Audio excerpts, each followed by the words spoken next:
챗GPT로 사람을 그린다? 그거는 좀 얘기가 쉽지가 않습니다. 하지만 그걸 이제 5단계로 나눠서 어떻게 이제 사람을 그릴 건지 한번 연구를 해보죠.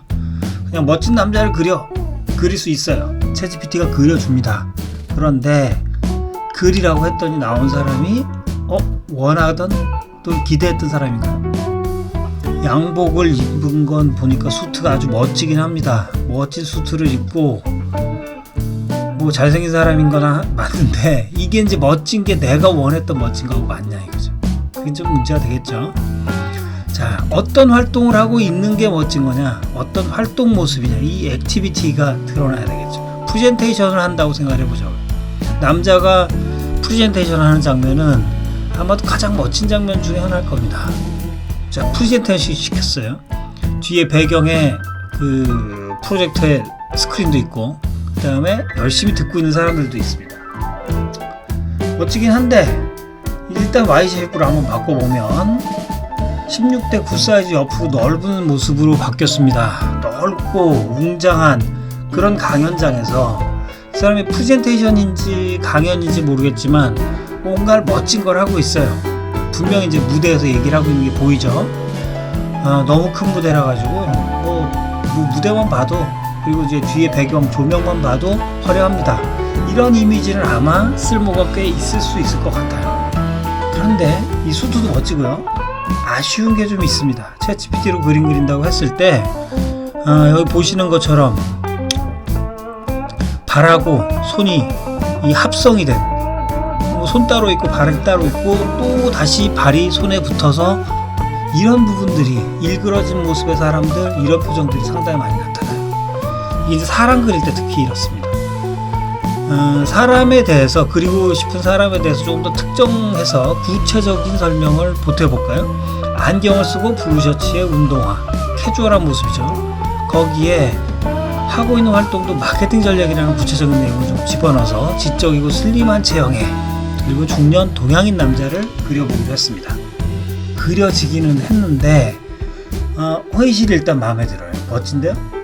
빛도 좀 그럴듯하고 뒤에 스크린도 괜찮습니다. 아마 이건 프로젝터 스크린이라기보다는 PC가 TV 같은 그런 큰 화면이네, 그죠? 아주 멋진데 여기도 이제 지금 전반적으로는 다 멋진데 아쉬운 부분들이 좀 보여요. 우선 여기 앉아서 듣고 있는 분들 중에 한 분이 보니까 다리가 한쪽밖에 없네요. 이런 다리가 어디로 갔을까요? 이게 흔히 벌어지는 일입니다. 사람을 아주 구체적으로 못 보여주는 거예요. 얼굴도 강연하고 있는 남자의 얼굴도 일그러진 모습이 나왔어요. 사람 그릴 때 이걸 굉장히 중요하게 살펴보고 검토를 할 수밖에 없습니다. 지금 보시면 새로 그려본 또 다른 한 장면에서는 멋진 남자가 전반적으로 다 좋았는데 화면도 아주 훌륭하고요. 굉장히 진중한 분위기였는데 얼굴이 상태가 이게 좀 리얼리스틱하지가 않아요. 실사적이지가 않죠. 그죠? 이렇게 되면 이제 쓸모가 좀 없어집니다. 패셔너블하다 추가를 하고, 그 다음에 이제 경험이 많아 보이는, 거기다가 우리 필요한 한국인이라는 걸 추가해 봤습니다. 거기에 사실 중요한 건 배경을 어떻게 할 거냐. 큰 화이트보드가 있고 작고 클래식한 회의실, 그리고 청중들이 진중하게 메모를 하고 있는 모습으로, 그리고 흑백의 미니멀리스틱 연필 스케치 형태로 스타일을 바꿔서 한번 봤습니다.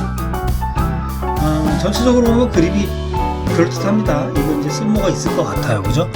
그런데 디테일을 좀 살펴보면 클래식한 느낌도 있고, 그리고 이제 마케팅이라는 스토리를 지정해줬지만 그게 화이트보드에 나타나진 않았습니다.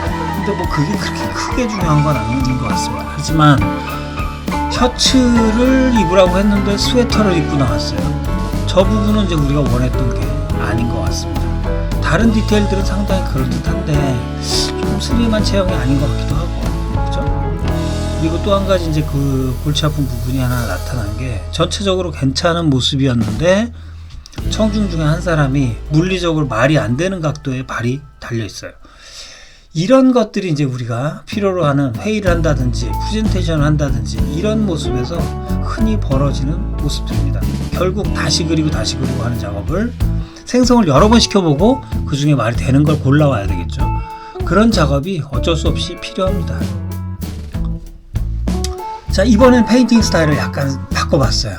같은 스토리에서 미니멀리스틱한 오일 페인팅, 유화로 그린 것 같은 그런 톤으로 스케치를 하게끔, 그러니까 페인팅을 하게끔 그런 페인팅 스타일을 지정을 해줬고, 포커스드라는 표현을 추가를 해줬더니 프레젠팅하는 남자에 대해 너무 집중하다 보니까 배경에는 아무것도 없습니다.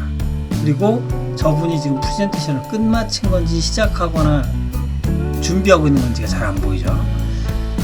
이번 건 뭐 그림이 멋지긴 한데 실사적이기도 하고, 역시 셔츠를 제대로 입질 않았습니다. 원하는 걸 스웨터에 가디건 같은 걸 입었어요.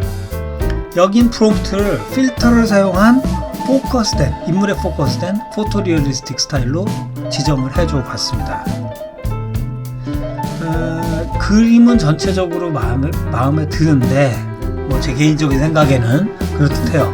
배경이 이제 훅 날아가서 그렇듯한데 아쉬운 부분들도 조금 있습니다. 그렇죠? 다만 이제 여기서는, 왜냐면 직접 프레젠테이션 하고 있는 모습이 아니었으니까. 하지만 저 뒤에 프레젠테이션 하고 있는 남자가 있기 때문에 저 사람으로부터 이 프레젠테이션 하고 있는 남자가 앞에 있는 남자일 거라고 연상도 할 수가 있을 것 같아요. 이번엔 이제 흔히 쉽게 사용할 수 있는 만화 스타일, 팝아트, 카툰 스타일, 이런 식으로 이제 가면 굉장히 단순하게 다양한 용도로 쓸 수가 있습니다. 자, 정리를 해보면 인물 활동 배경을 구분해서 지시하기, 스타일을 특정하기, 그죠? 만화적인 거 활용도가 상당히 높아요, 실제로는. 그 다음에 이제 원하는 이미지가 나올 때까지 반복해서 다시 실행해서 원하는 것들을 골라낼 수밖에 없다 이거예요. 왜? 시킨 대로 그대로 안 하니까. 또 앞에서 보신 것처럼 이미지 안에 이상한 부분들이 꽤 들어있습니다. 그러면 포기하고 바꿔야죠. 다시 해볼 수밖에 없어요. 자, 사람 그리기 생각보다는 좀 어렵습니다. 어려운데 그래도 이제 5가지 단계로 여러 가지 이제 그 이미지를 같이 그려봤습니다.